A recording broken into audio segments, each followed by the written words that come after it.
Assalamualaikum warahmatullahi wabarakatuh. Apa kabar kalian semua? Tentunya baik ya. Sebelum mengawali kegiatan ini, seperti biasa kita berdoa terlebih dahulu ya. Berdoa sesuai dengan kepercayaan agama masing-masing dimulai. Baik, berdoa selesai. Baik, kita cek kehadiran terlebih dahulu ya. Nah, pertama ada Adik Kusuma Putri. Hadir ya. Kamu punya penyanyi favorit gak? Oh iya, BTS ya, bagus. Selanjutnya ada Aldo Pratama. Hadir ya, kamu punya lagu favorit gak?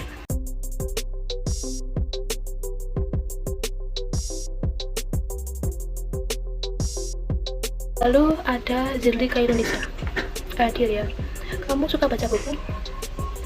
Suka, berarti punya penulis favorit ya? Suka televisi, ya dia produktif sekali ya.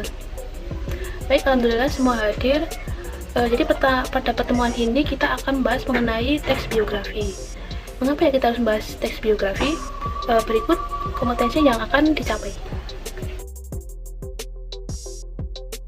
Baik, tadi kan kalian sudah mempunyai tokoh idola ya. Tadi ada yang suka Jeremy Pauline, ada Taylor, ada juga BTS, dan juga masih banyak lainnya. Lalu mengapa ya kalian mengidolakan tokoh tersebut? Apakah mungkin kalian pernah membaca atau mungkin menuliskan biografi idola kalian? Nah, nanti kita akan melakukan praktik menyajikan biografi ya. Jadi apa sih itu teks biografi? Teks biografi merupakan teks yang berisi riwayat hidup seorang tokoh dengan orang lain sebagai penulisnya. Jadi biografi itu berisi riwayat hidup atau perjalanan kehidupan seorang tokoh. Nah, biasanya biografi itu membahas mengenai orang sukses, tokoh penting, atau tokoh publik. Lalu di dalamnya akan memuat prestasi, karya, atau pencapaian dari tokoh tersebut. Nah, biografi itu kan biasanya riwayatnya dituliskan oleh orang lain ya. Misalnya biografi Maudy Ayunda, berarti yang menuliskannya saya atau kalian. Contoh lain, misalnya biografi saya, berarti yang menulis mungkin kalian, seperti itu. Terima kasih. Lalu ini tuh berbeda dengan autobiografi. Kalau autobiografi itu sebuah biografi yang dituliskan oleh diri sendiri. Misalnya biografi saya, berarti yang menuliskan ya saya sendiri, seperti itu.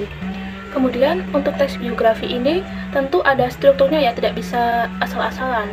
Nah, bagaimana strukturnya? Yang pertama itu adalah orientasi. Orientasi ini biasanya berisi informasi mengenai latar belakang tokoh yang akan membantu pembaca memahami paragraf selanjutnya. Jadi di orientasi ini biasanya tuh berisi informasi mengenai 5W1H, mengenai siapa, di mana, kapan, gitu, tentang tokoh yang sedang diceritakan. Lalu yang kedua adalah peristiwa penting. Di peristiwa penting ini tuh berisikan rangkaian peristiwa penting yang disusun secara kronologis berdasarkan urutan waktu. Jadi tokoh ini ya, jadi ceritanya itu urut dari awal sampai akhir karena kronologis itu ya. Lalu yang ketiga atau yang terakhir yaitu reorientasi.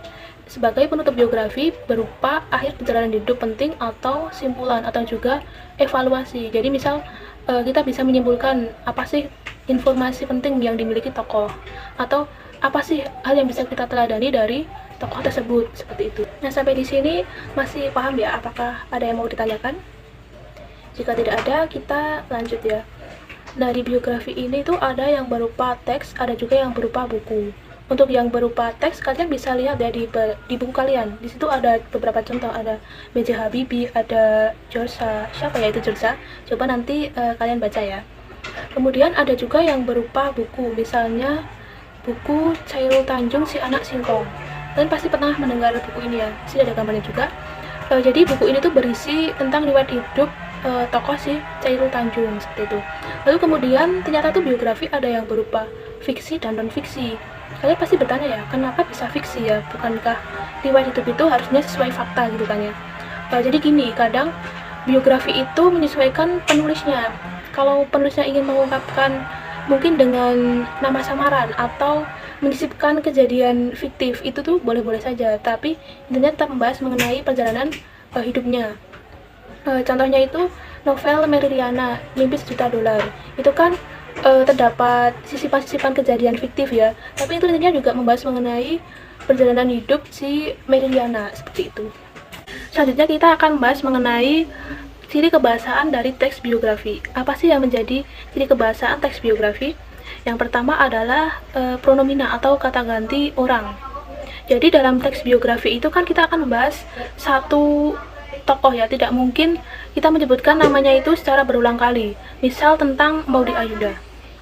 Ini ya, Maudy Ayunda merupakan salah satu sosok wanita muda yang sangat inspiratif dan memiliki segudang prestasi. Ia lahir, nah di sini kan ada kata ia. Kata ia itu disebut pronomina. Karena tidak mungkin ya kalau sepanjang teks kita tuh menyebutkan Maudy itu kan mau dibawa kemana gitu. Jadi kita perlu ada pronomina untuk mengefektifkannya. Contohnya ya dia, beliau, dan sebagainya. Lalu yang kedua yaitu kata kerja. Kata kerja itu menunjukkan aktivitas atau tindakan dari tokoh. Contohnya menulis, memproduksi, belajar, dan sebagainya. Lalu yang ketiga yaitu kata kerja sifat. Kata sifat ini menggambarkan sifat dari tokoh, contohnya dermawan, pantang menyerah, rajin, dan sebagainya. Yang keempat yaitu kata kerja pasif. Ciri-ciri kata kerja pasif ini menggambarkan peristiwa yang dialami tokoh. Contohnya dipilih, diberi, dan sebagainya seperti itu. Lalu yang kelima yaitu kata kerja mental. Tentunya kata kerja mental ini berhubungan dengan aktivitas mental tokoh ya, sehingga membuat orang lain itu memahami perasaannya. Contohnya mengerti, memahami, terus menginspirasi, dan sebagainya ya. Yang keenam atau yang terakhir itu adalah kata sambung dan kata depan. Contohnya pada, lalu, kemudian, setelah, dan sebagainya. Tadi kan kita sudah membahas mengenai struktur, lalu ada kebahasaan, lalu ada juga bentuk dan jenis dari teks biografi. Sekarang kita akan membahas mengenai pola penyajian unggul tokoh. Nah, pada saat kita membahas biografi itu kan tokoh yang diceritakan merupakan tokoh yang istimewa ya, bukan tokoh biasa. Maksudnya pasti ada hal yang bisa kita teladani. Di sini pola penyajiannya itu kita bedakan menjadi 4 ya. Yang pertama yaitu secara langsung gitu ya, atau secara tersurat. Jadi saat kita membaca langsung itu, kita langsung tahu ya keistimewaan dari tokoh ini.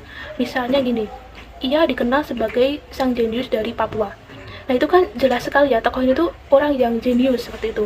Yang kedua yaitu secara tidak langsung.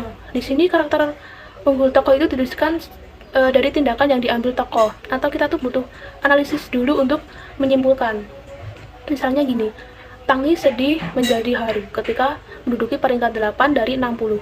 Nah di situ kan ada kata haru, jadi ada apa ya, perasaan gitu yang dialami tokoh, dan itu berhubungan dengan prestasi, berarti membanggakan seperti itu. Lalu yang ketiga yaitu melalui pikiran dialog tokoh. Contohnya seperti ini. Kalau nggak bisa mendapatkan pesawat, harus bisa membuat pesawat, tegasnya. Nah di sini kan berarti si tokoh itu punya cita-cita tinggi, dia punya semangat untuk pantang menyerah ya, dia punya tekad seperti itu. Lalu yang keempat atau yang terakhir yaitu melalui dialog tokoh lain. Contohnya gini. Semua anak mama tidak manja dengan uang, sebab tidak punya uang, tuturnya. Nah dari sini kan ada pernyataan dari mama atau orang tua dari tokoh yang diceritakan, yang berarti sifat tidak manja dari tokoh ini tuh berdasarkan penuturan orang lain seperti itu. Nah kita sudah sampai di akhir materi ya.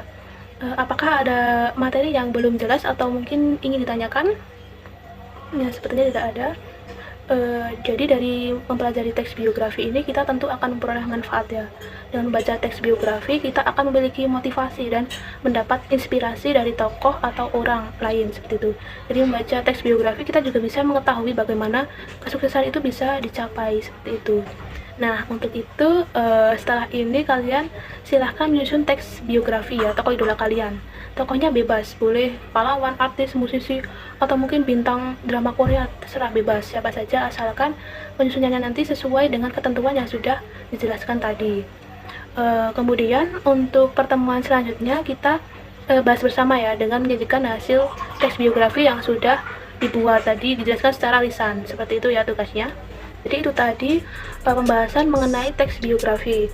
Harapan saya materi ini bisa bermanfaat dan saya berharap buat kalian yang saat ini sedang belajar, suatu saat nanti bisa menjadi orang yang sukses, yang bisa biografinya kita baca bersama. Kira-kira kalian menginginkan menjadi tokoh sukses seperti apa ya? Apakah mungkin pebisnis, atau artis, atau mungkin tokoh publik lainnya?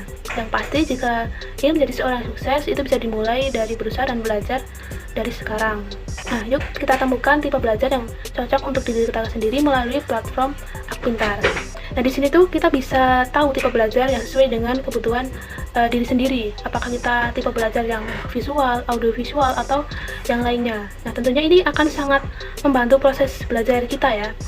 Tetap semangat belajar dan terima kasih. Wassalamualaikum warahmatullahi wabarakatuh.